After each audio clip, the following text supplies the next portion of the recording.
Nous allons donc conclure brillamment notre première pépite sur la création de la gloire de Dieu, du trône de Dieu, de la sagesse, avant nous, notre création à nous. Donc, je disais dans la première vidéo que la lumière ici ne veut pas dire création des anges, mais plutôt la gloire de Dieu. Que la semence est différente donc des fruits, de l'arbre à fruits, et c'est ce que nous allons voir. Et donc nous allons terminer notre vidéo donc sur les trois questions des anges. Je vous avais dit que les anges avaient posé trois questions. Alors la dernière question des anges, ça se passe donc à l'Apocalypse. Un ange puissant demande ceci à Jean. Il lui dit, qui est digne d'ouvrir le livre et d'en briser les sceaux? C'est dans Apocalypse 5, verset 15. Pourquoi l'ange pose cette question? Parce qu'il se demande si vers la fin, il se trouverait des hommes dignes, capables de faire cela. Et nous savons qu'aucun homme n'a pu le faire. Aucun homme n'a été trouvé digne. Et donc, Saint Jean pleurait amèrement. Il y a un des vieillards donc qui s'est levé, qui est venu vers Jean, qui lui a dit, mais non, ne pleure pas. Il y a un qui s'est trouvé digne parmi vous. Et nous savons qui c'est notre Sauveur, notre Rédempteur, Jésus-Christ, qui a été trouvé digne. Pourquoi? Eh bien, parce qu'il a obéi à Dieu. Il s'est abaissé jusqu'à la mort. C'est là le sens de l'obéissance du Christ à Dieu. Alors, souvenons-nous, donc lorsque Dieu a créé sa gloire, quand il a créé le 6e jour les Adam, donc ses fils, il les a mis à l'épreuve. Nous l'avons vu dans la première partie, il les a mis à l'épreuve. Et il y a un tiers des anges qui ont chuté, il y a Satan qui a perdu cette épreuve puisqu'il a voulu s'élever à la gloire de Dieu sans même savoir ce que c'est que la gloire. Frères et sœurs, quand on est glébeux, quand on est de la terre, on ne peut pas s'imaginer qu'on est Dieu, c'est pas possible. C'est pas possible. Et donc, nous verrons ça dans une prochaine étude à la fin du carême, quand nous travaillerons sur les traductions.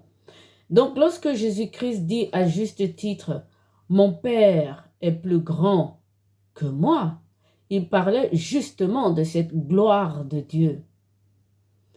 Dieu est immense. Nous sommes des images de Dieu.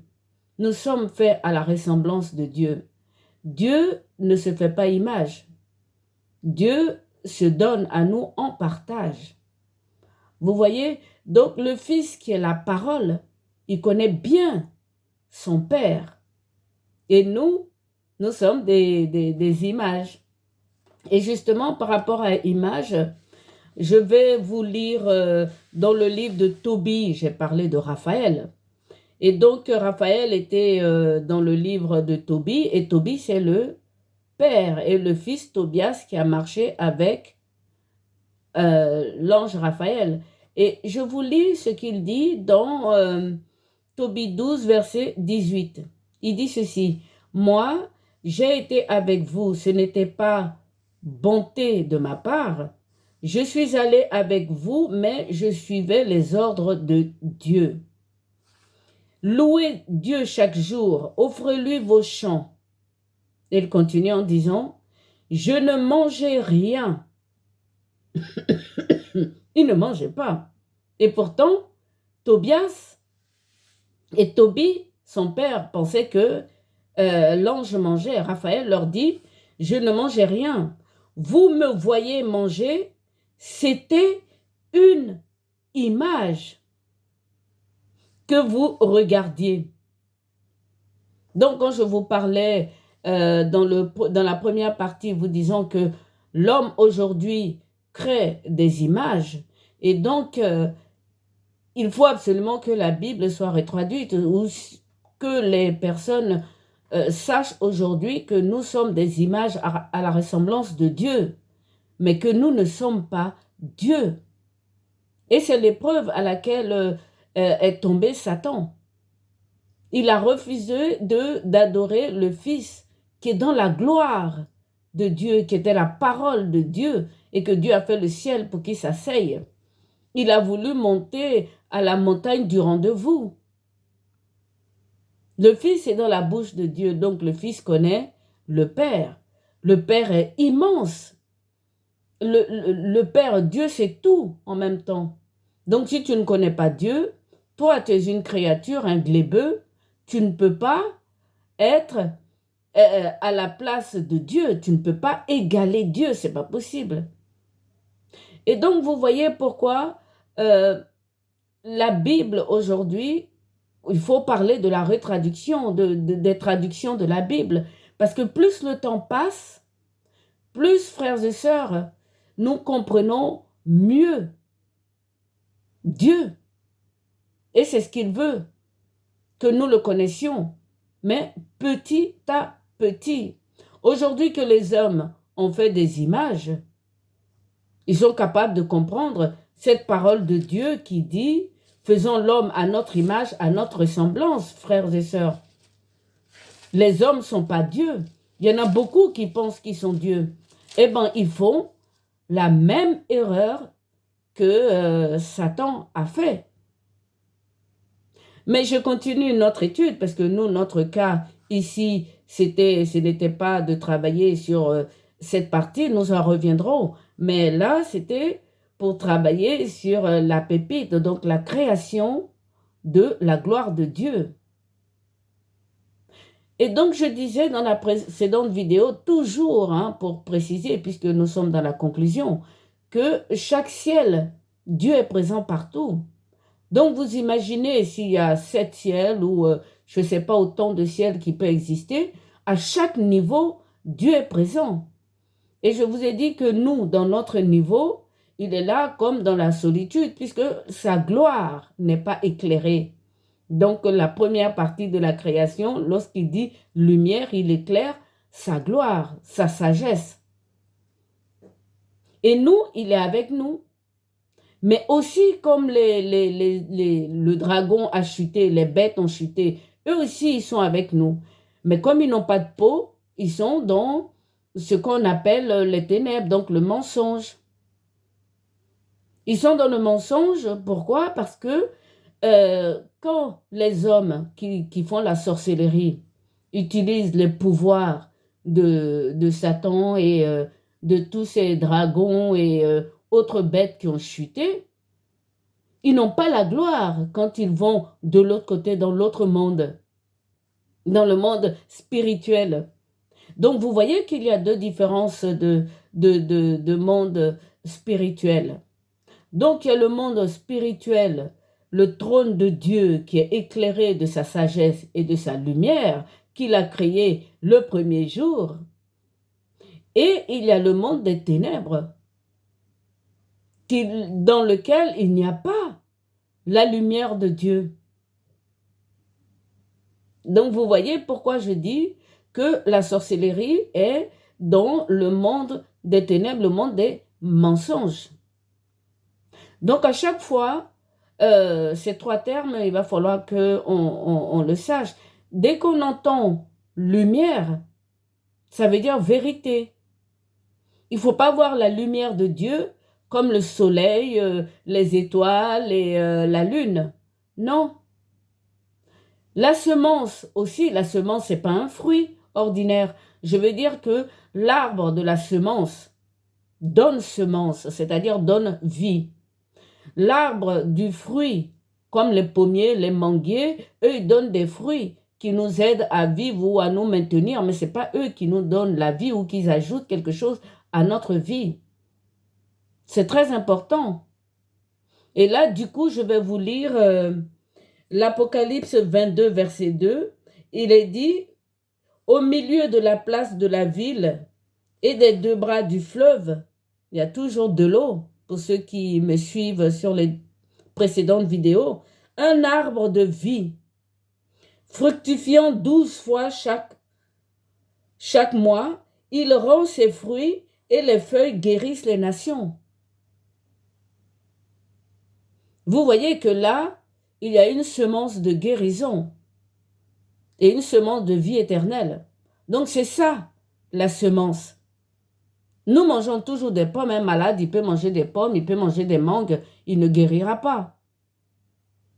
Et des prêtres, des pasteurs peuvent donner une parole de semence pour pouvoir guérir quelqu'un qui est malade ou le libérer.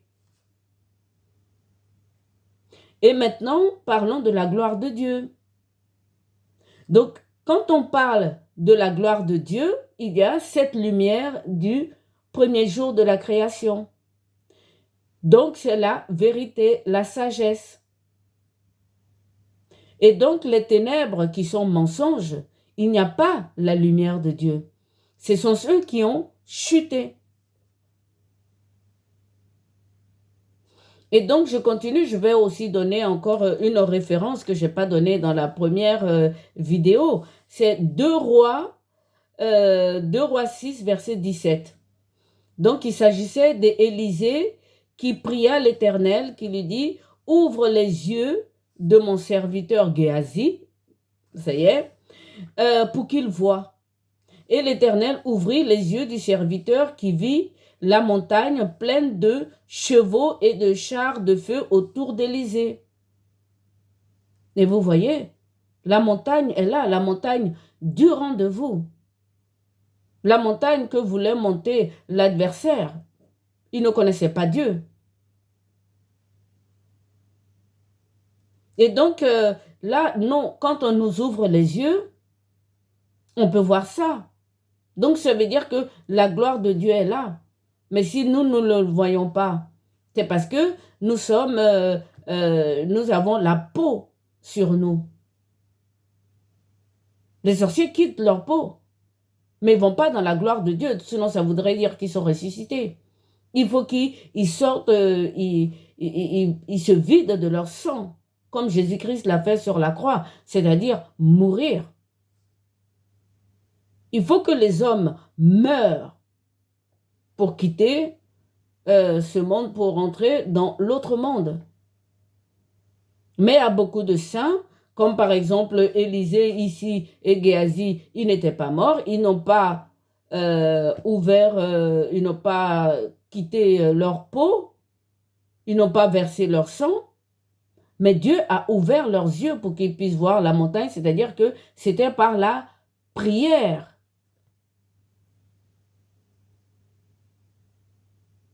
Et je continue. Donc, quand le Seigneur, nous, notre adorable Seigneur, qui a été digne d'ouvrir les seaux, vous comprenez que c'est parce qu'il nous a aimés qu'il est venu le faire. Et que le Père aussi nous a aimés. Il nous aime, Dieu. Parce que la première épreuve, lorsque nous avons chuté, Dieu a compris que ce n'était pas nous qui avons chuté, que nous avons été trompés. C'est pour ça que Satan est jugé. Et que les puissants sont abaissés. Dieu nous aime, il veut nous relever. Mais il nous a couverts de peau, donc de sang, à cause de cette désobéissance. Oui, nous sommes tombés, même si Ève aurait pu dire au serpent, « Excuse-moi, mais non, je ne vais pas désobéir à Dieu. » Et Adam, c'est pour ça que dans la première vidéo, c'est pour ça qu'on parle du péché d'Adam. Il y en a beaucoup de personnes qui se posent des questions, qui disent, mais c'est Ève qui a mangé le fruit, pourquoi on dit que c'est Adam? Eh bien, tout simplement parce que Ève n'était pas là. Quand Dieu a donné cette instruction à Adam, il était seul avec Dieu en ce moment-là. Il était avec les anges, si vous voulez. Il n'y avait que des fils. Donc, Dieu lui a dit, il lui a interdit formellement de manger, sinon il mourrait. Donc, quand Ève est venue avec le fruit, il aurait pu dire à Ève, non, écoute, Ce n'est pas possible, moi j'obéis à Dieu. C'est pour ça qu'on parle du péché d'Adam. Et donc, revenons sur le cœur de notre pépite. Je disais que les anges sont des Adam aussi. Alors, la différence entre nous et les anges, c'est tout simplement que nous, on avait plus d'eau dans notre constitution. Parce que pour pouvoir sortir Ève de la côte d'Adam, Dieu a dû ramollir un peu plus quand même Adam. Dieu a dû ramollir un peu plus Adam. Donc, il a pris de la côte d'Adam pour faire Ève. Donc, je le relis. Donc, au 6e jour, voilà, Dieu dit, je vais le lire, Dieu dit, faisons un Adam à notre image, comme notre ressemblance, pour commander aux poissons de la mer, à l'oiseau du ciel, aux bêtes et à toute la terre et à toutes les petites bêtes au ras du sol. Et donc, nous voyons bien là que tous les Adam ont été créés en ce moment-là. Et ils étaient fils. Et ensuite, dans le verset 27, il dit, Dieu créa l'Adam à son image, les anges, le créa à l'image de Dieu, Adam, l'homme, et ensuite, avec l'eau, avec plus d'eau, les créa mâle et femelle.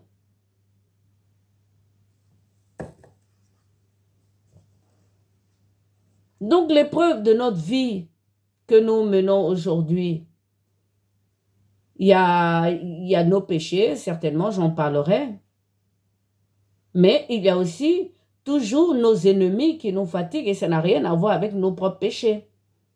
Ils nous haïssent et ils nous combattent.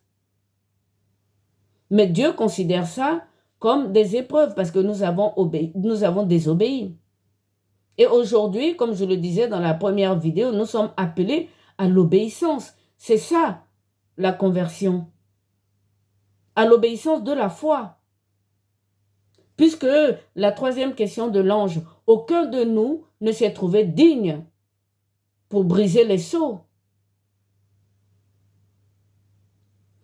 Je continue. Donc, les deux, je sais pas moi, les deux terres, les deux Adama, il y en a un qui a plus d'eau. Et donc, je ne vais pas revenir sur la femme qui accouche avec les gouttes d'eau. Voilà. Donc, tous les ciels, frères et sœurs, tous les ciels, Dieu est présent. Il est trop puissant. Il remplit tout. Il se donne. Nous ne sommes que des images, des ressemblances. Je continue. Donc, j'ai dit que la dame avait donné le nom à la bête. Je continue. Alors, ils entendent le bruit de Yahweh, Dieu, marchant dans le jardin. Avec le vent du jour, la dame et la femme se cachent au milieu des arbres du jardin pour éviter Yahweh. Et oui, c'est ça notre peau. Corps, âme et esprit. Le corps, c'était parce que nous nous sommes trouvés nus. Je ne vais pas revenir là-dessus. Et donc, Dieu a maudit le serpent. Donc maintenant, les sorciers qui vont dans le monde des ténèbres où il n'y a pas la lumière, ils les trouvent en train de marcher. Hein. Les serpents rampent. Ils ne volent plus. Ils rampent. Ils rampent. Et quand Dieu maudit, il maudit. Voilà. Et donc, Yahweh fait des tuniques de peau à Adam et à sa femme pour les habiller. Et Yahweh Dieu dit, la dame est devenue comme un autre de nous-mêmes. Là, il y a un problème de traduction dans les autres Bibles, dans les anciennes Bibles. Il est dit, Yahweh dit, l'homme est devenu comme nous-mêmes. C'est pas possible. Tout simplement parce que l'adversaire se cache derrière la traduction. L'homme n'est pas Dieu. L'homme reçoit Dieu. L'homme est une image de Dieu. La gloire de Dieu, aucun homme ne peut la voir, mais en totalité, à part le Fils. Et même le Fils lui-même reconnaît dans son humilité, mon Père est plus grand que moi. Et c'est pour ça que nos adversaires disent, oh, votre Seigneur, vous le prenez pour un Dieu, mais lui-même, il a dit que Dieu est plus grand que lui. Ben oui, Dieu est plus grand que lui. Dieu est parole, souffle et eau. Et il a créé la gloire. Il y a combien de ciels? Le Fils peut s'asseoir que dans un seul.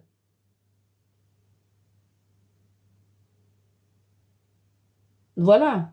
Et donc Satan ne pouvait pas être Dieu. Il ne connaît pas la gloire de Dieu. Il n'a pas été créé ce premier jour, justement.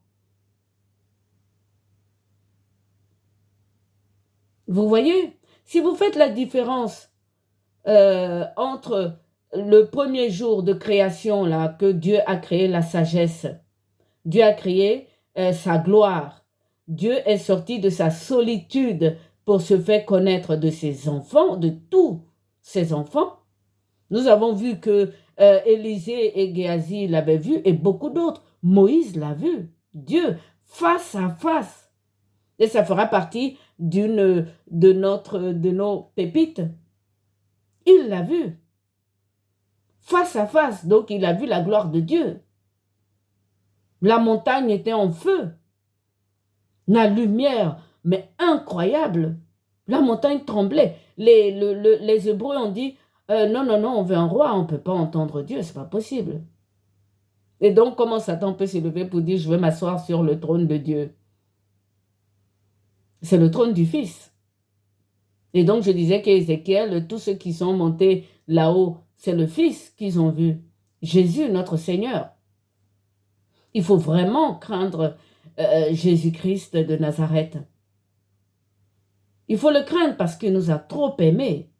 Je vous ai déjà dit que d'abord, il est sorti à la lumière de Dieu, donc pour s'asseoir sur le trône, puisque Ézéchiel l'a vu. Et ensuite, il s'est fait chair, comme nous. C'est-à-dire qu'il a pris toutes les dimensions de Dieu. Il était la parole, il a vu le souffle, la sagesse, et aussi la terre et l'eau. Donc Jésus-Christ, notre Seigneur, le Fils, est véritablement Dieu. Et personne ne pourra m'en dire le contraire. Il faut bien connaître la Bible pour fermer la bouche à nos adversaires. Donc quand Jésus-Christ dit « Mon Père est plus grand que moi », c'est la vérité. Dieu est immense. Et donc, je continue. Donc, la dame est devenue comme un autre de nous-mêmes, pas comme Dieu. Et donc, je disais que certainement, aujourd'hui, nous avons lu cette parole de l'ange à Tobie qui dit « Je ne mangeais rien. Vous me voyez manger, c'était une image que vous regardiez. » Est-ce que ça veut dire qu'ils ne mangent pas? Si, ils mangent, les anges. Mais à mon avis, ils doivent manger l'arbre de la semence aujourd'hui. Mais oui, l'arbre de la vie éternelle qu'ils ont gardé après la chute de Adam et de Ève. Et que Dieu est venu nous relever. Nous sommes tombés dans cette épreuve de désobéissance à cause de la faute d'un adversaire qu'aujourd'hui beaucoup de personnes servent. Dans la sorcellerie notamment. Et dans ce monde, il n'y a pas de lumière.